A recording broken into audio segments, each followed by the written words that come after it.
जय हिंद, वंदे मातरम। आप सभी का स्वागत है आपके अपना यूट्यूब चैनल GCCP बाय एक अमर पर। आज की इस वीडियो में हम टॉप 30 जीके क्वेश्चन लेके आए हैं जो बहुत सारे एग्जाम में बहुत बार पूछे गए हैं। तो चलिए पहला क्वेश्चन से शुरुआत करते हैं। पहला क्वेश्चन क्या कह रहा है? पहला क्वेश्चन है कि बिहार के पहले मुख्यमंत्री कौन थे? बिहार के पहले मुख्यमंत्री कौन थे? ऑप्शन ए है श्री कृष्ण सिंह, लालू यादव, राबड़ी देवी, इनमें से कोई नहीं। इसका जो राइट आंसर हो जाएगा वो हो जाएगा श्री कृष्ण सिंह।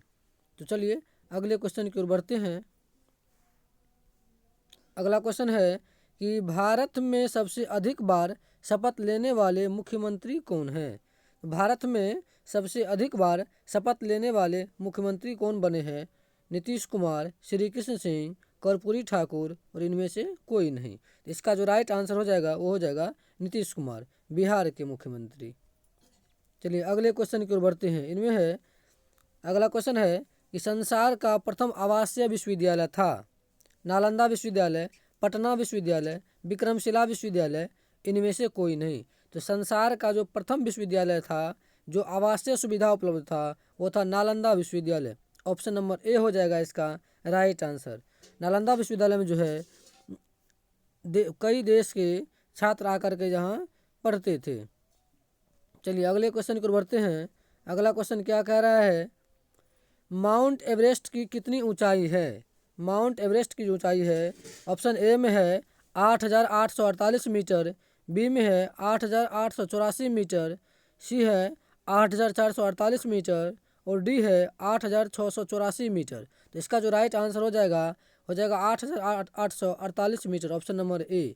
कहीं कहीं रहता है 8,850 मीटर, तो वो भी सही होगा। चलिए आगे बढ़ते हैं। अगला क्वेश्चन क्या कह रहा है? ऑप्शन नंबर 5 में है कि सौर परिवार का मुखिया कौन है?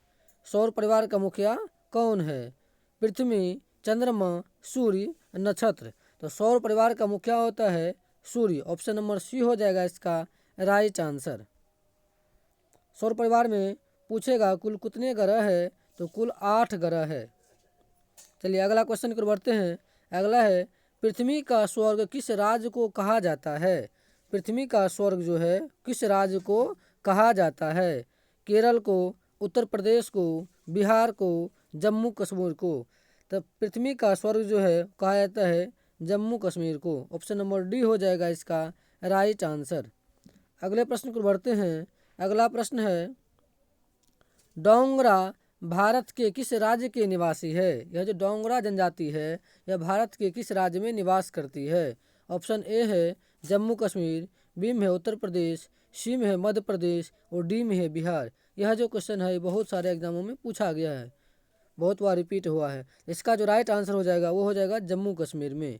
डोंगरा जो जनजाति है वो है जम्मू कश्मीर में निवास करते हैं। अगले प्रश्न को बढ़ते हैं। अगला प्रश्न क्या कह रहा है? विटामिन सी की कमी से कौन सा रोग होता है? ऑप्शन ए है रतौंधी, ऑप्शन बी है बेरी, ऑप्शन सी है स्कर्वी, ऑप्शन डी है इनमें से कोई नहीं।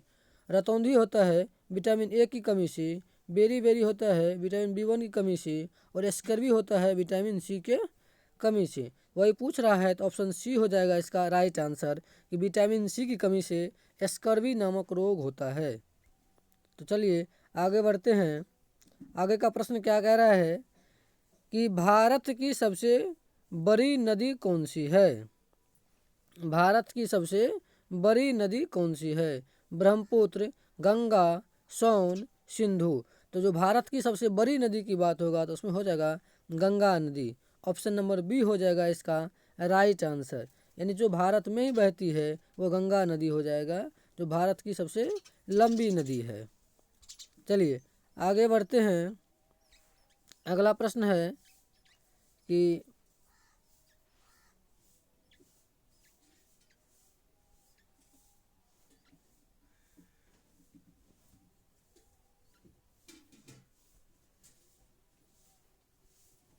अगला है भारत का कुल क्षेत्रफल लगभग कितना लाख वर्ग किलोमीटर है?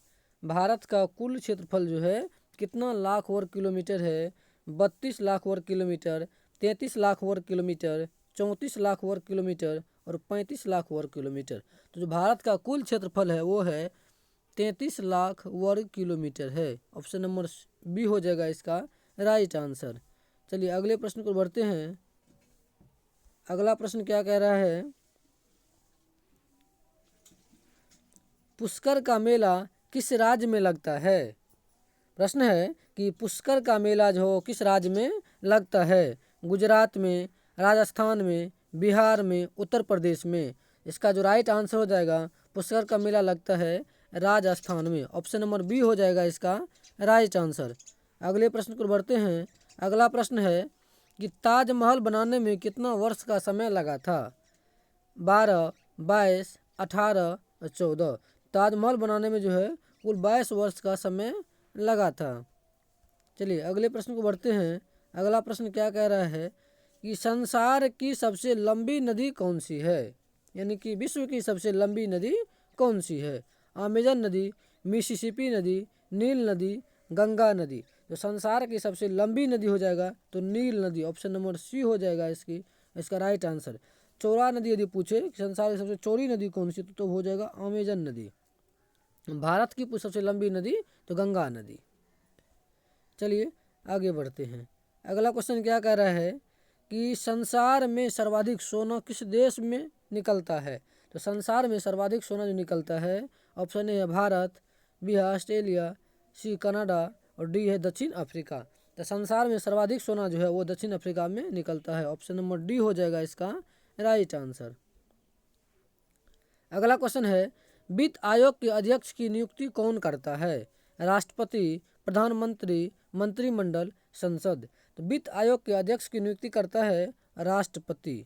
ऑप्शन नंबर ए हो जाएगा इसका राइट आंसर। आगे बढ़ते हैं।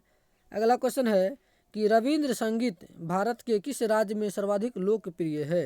रविंद्र संगीत, बिहार, पश्चिम बंगाल, तमिलनाडु, केरल।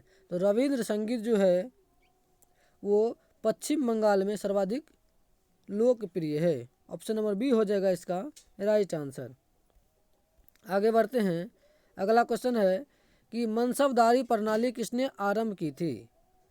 अकबर, शाहजहां, जहांगीर, बाबर। तो मनसबदारी प्रथा जो है वो अकबर ने प्रारंभ किया था। ऑप्शन नंबर ए हो जाएगा इसका राइट आंसर। आगे बढ़ते हैं। अगला क्वेश्चन है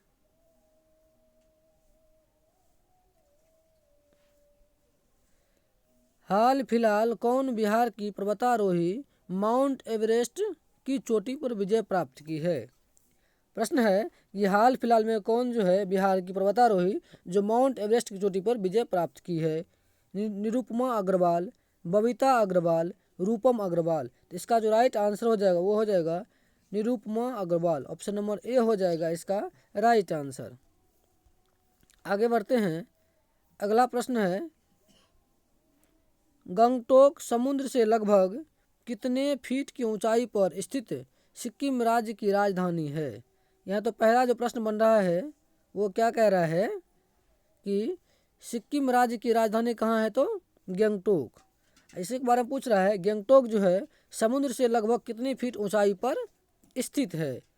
9000, 6000, 7000, 8000। इसका जो राइट आंसर हो जाएगा गंगटोक जो है वो समुद्र तल से लगभग 6000 फीट ऊंचाई पर स्थित है। ऑप्शन नंबर बी हो जाएगा इसका राइट आंसर। चलिए आगे बढ़ते हैं। अगला प्रश्न क्या कह रहा है कि पटना विश्वविद्यालय की स्थापना कब हुई।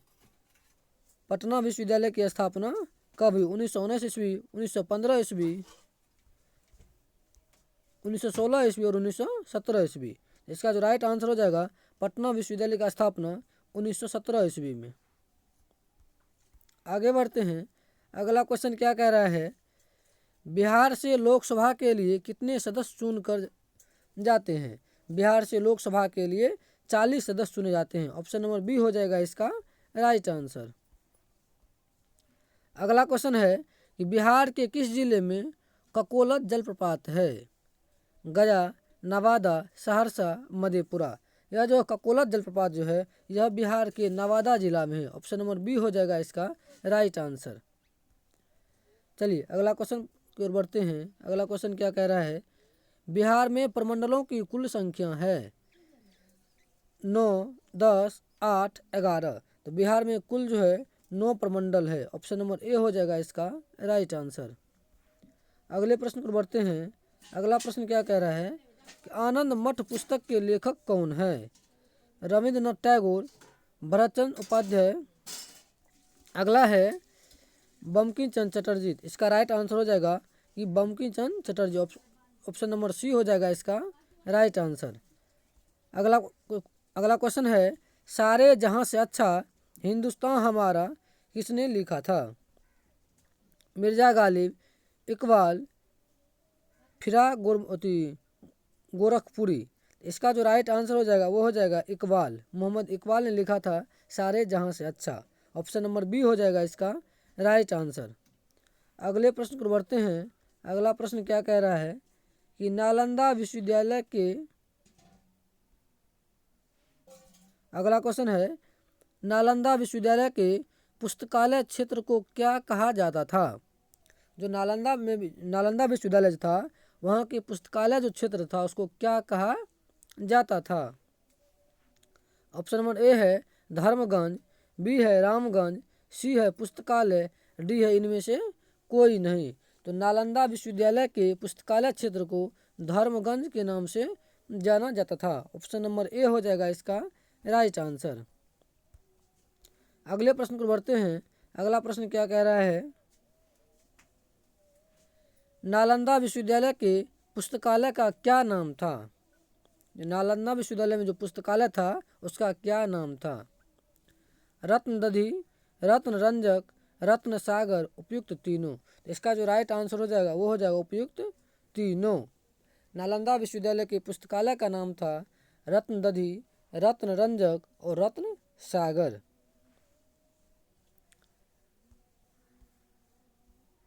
तो आज की वीडियो में बस इतना ही रखेंगे।